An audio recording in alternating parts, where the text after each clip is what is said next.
Thank you, everybody. Good afternoon. I don't know, Mike. Thanks a lot. I get to follow Chris Korzanowski, one of the most renowned and famous and winningest coaches in the world. And I've got to put on something that's going to make sense. The only claim to fame is Jason Reed worked the lifeguard stand for me at States Avenue, Atlantic City for a couple years, before he was famous.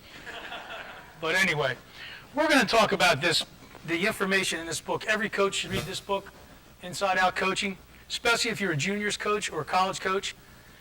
We're going to use a lot of contents today and some of the wording, but I have a very similar history to the guy Joe Ehrman that wrote this. Okay, and I think you'd be surprised. It has a lot of great information in there that will do some special things for you. Let me take a minute to ask you a question. I want you to think of something that your coach way back when said to you that was very positive. Okay, think about it. Anybody want to share? Yes? Relax. But as long as you didn't go, relax, you know, that doesn't work. But anybody else? Okay, now I want you to think of something that a coach said to you that you remember to this time that really impacted you in a negative way. Yes? Yeah, yes.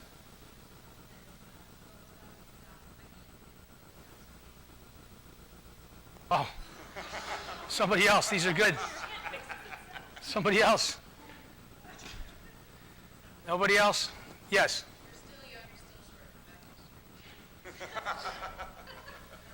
Well, you know, that's what we're going to talk about, you know, the impact. You know, more people remembered what coaches said to them negatively when you're in high school or college. In high school. The younger you are, the more impactful it is. Okay? I remember things we're going to talk about two styles of coaching. One's called transactional and one's called transformational. Okay? And when I grew up, I had the transactional coaches. You know, shut up and play. Get out of here. You stink. I remember being kicked in the backside, blocking the sled. I played football in junior leagues, high school and college, and I remember this guy yelling at me. He was like an ex-Marine, and he's kicking me as I hit the sled. You know, I wasn't going to go home and tell my mom, not in those days, not in the 1960s. She would say, "What'd you do to make that man that mad?" So, you know, or I remember this one other time, and I would tell you who this was, but I know some people in this room will know who I'm talking about. My football coach in high school was this big guy, you know, and I'll never forget one of the guys punted a ball straight up in the air, and it came down, and unfortunately for us, it went the other way.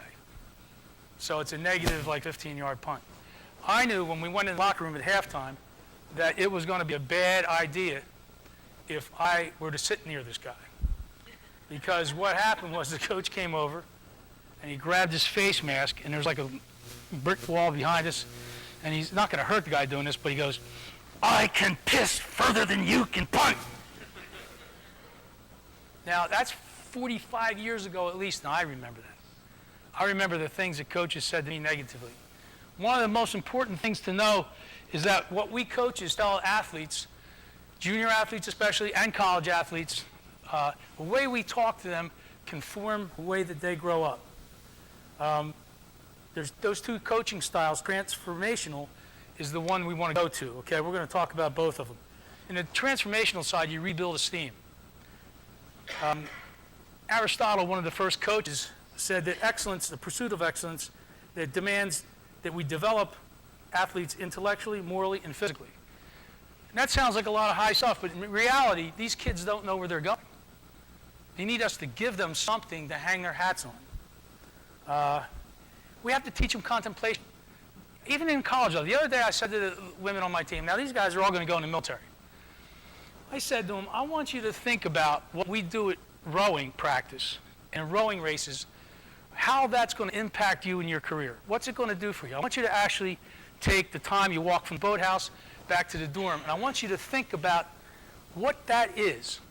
What it is that, you know, basically I'm going to do, and what am I going to get from this rowing thing that's going to help that. The reason for that is we're trying to get them to like see a bigger purpose to their rowing, just their rowing. John Wooden, I think one of the greatest coaches in the world, said that it's not whether it's how you run the race, not if you win or not. And people misunderstand that statement because it really is important if you win or not. But the point is really this: it's the journey that matters. Okay, not the destination. Because what happens if your journey is really good? What if your journey is, motivating and driven, and you really love what you do in practice? You're not there like, oh, can't wait till practice is over. I can get some food and relax. You're like, this is great. I love this practice. This is really going to get me faster. So if the focus is on the journey, when you get to the destination, guess what's going to happen? You have the greatest chance of winning because your journey was so good. It's not that the destination doesn't count. It's that the journey makes the destination. That's one of the things we have to kind of tell our kids. And I think we should replace, in a sense in our heads anyway, the word coach with mentor. And, a lot of people don't know this, but mentor was the name of Odysseus's teacher, when Odysseus, not his son's teacher, when he went to fight the Trojan War, he left this guy named Mentor to teach his son. It was like 20 years. And what the guy did was when he finally got back, this kid was ready to go. He had all this great training, mentoring, and this great ability to understand who he was. And this is important to know this, especially junior coaches, that every 26 seconds somebody drops out of high school. 32% of ninth graders don't graduate in 4 years. 50% of minorities don't graduate in 4 years. And if they're poor minorities, 66% don't graduate. What causes the problem? A couple of things. One is a lack of meaningful relationship and connection with moral and spiritual meaning. Okay, like what am I here for? What's my purpose? What's my purpose on earth? And how can we as coaches teach them that? What are they here for? Okay, what is life about for these kids? They have basic needs.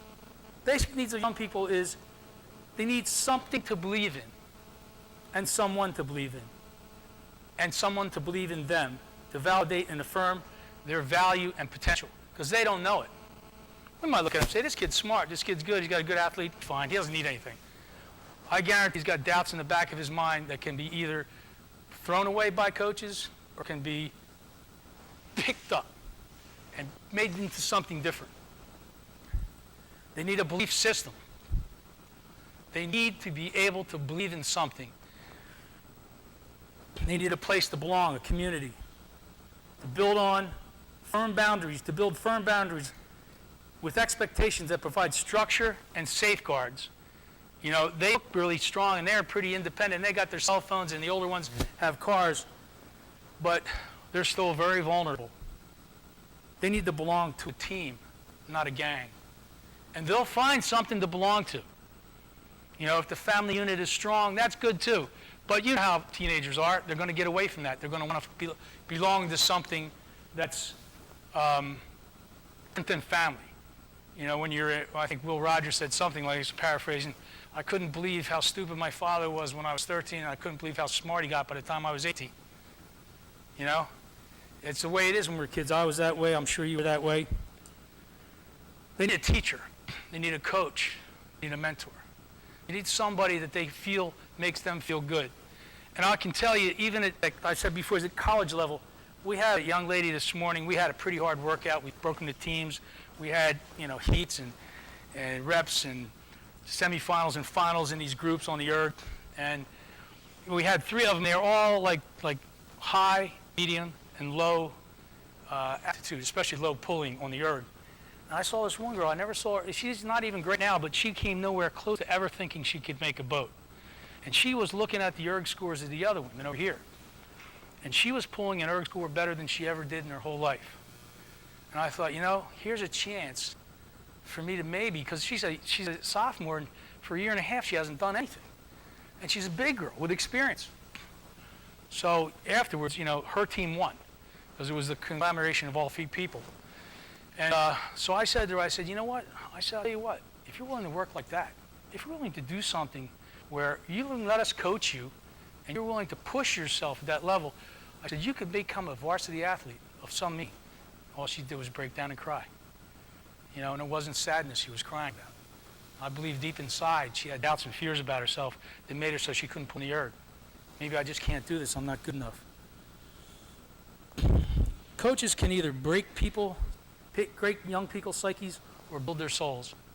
And that's an amazing thing because you have the ability to do things that you never think of sometimes because we're adults.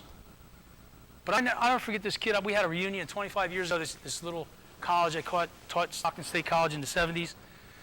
At this reunion, and this kid goes, "Coach, can you come here for a second?" I said, "Yeah." He's a grown man. He's 40-some years old.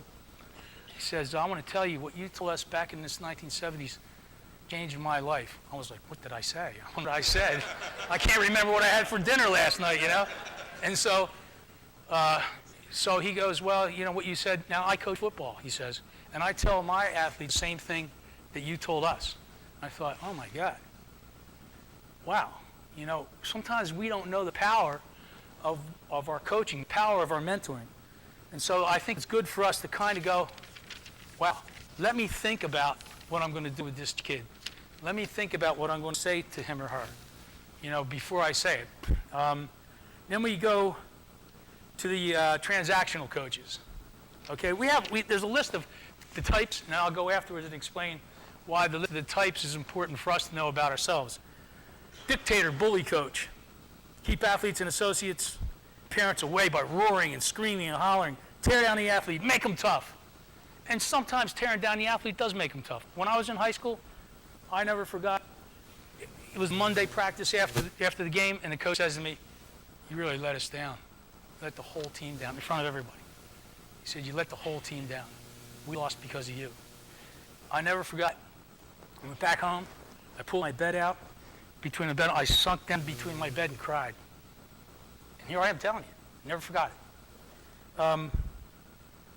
They tear down the athlete, as I just said, that they're fear-oriented. Everything is fear.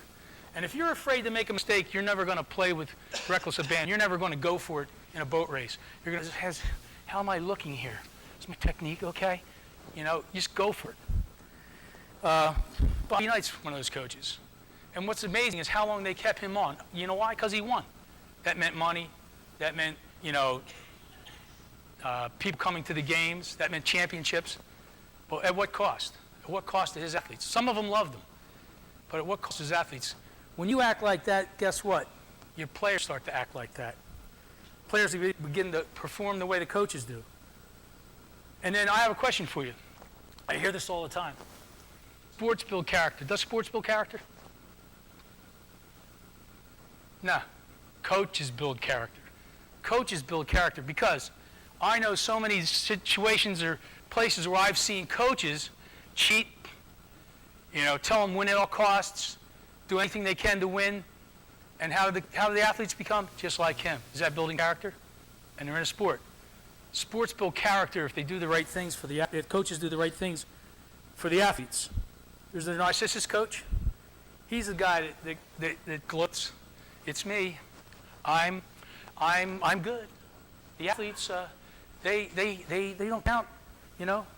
Full of pride in himself, not pride in the team. You've seen those guys. They're dressed just to the nines, The dictionary says that narcissist people are preoccupied with self. They have a lack of empathy. You've seen those coaches, haven't you? The saint coach.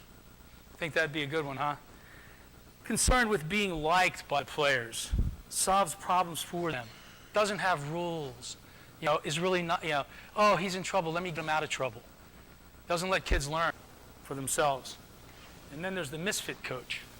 That's the guy that really doesn't belong anywhere, so he decides to become a youth junior team coach because right away he gets to be called coach, and right away he or she has obedience and acceptance from the players without earning it at all. There are really a lot of them in the youth league.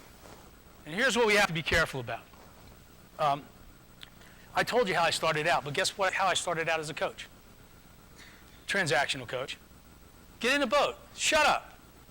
Row. Don't be sissy. Come on. Come on, get tough. I actually said these words to high school kids. And, I was that transactional coach that I couldn't stand to be today. But here's the problem.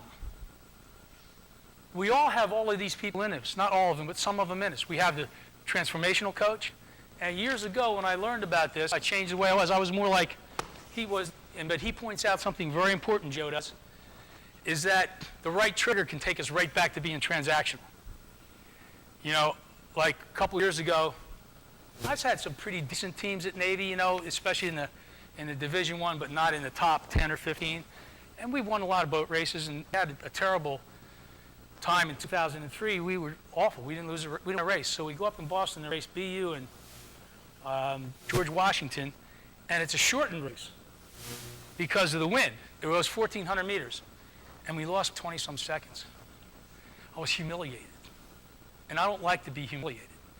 So we get together with the team, and we're sitting in a circle in the BU boathouse, and I said, so how was that race? And the stroke says, felt good. Well, I went right back in the transactional age. I was like, it effing what? You know, it what?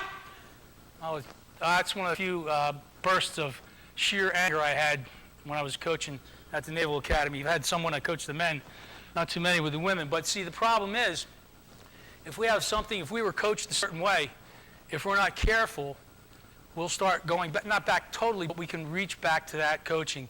If some trigger, something that annoys you, something you have trouble with comes up in your coaching. And so we have to be careful about that. I encourage you to read this book. I can tell you one thing, when you really nurture the kids, they will perform better than ever. They will perform, they will literally die for you. So getting tough sometimes is making sure they feel great about themselves. With 30 seconds, any questions? What a great, I did so well, nobody has anything.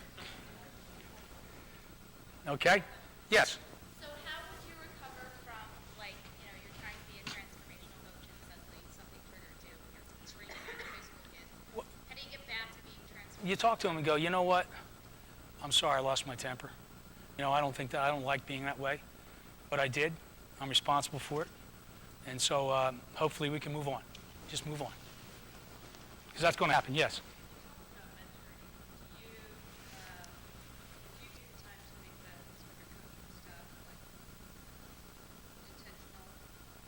Absolutely. I talk with them every day. And I talk with them about things like, think about what rowing is going to mean to you in your career.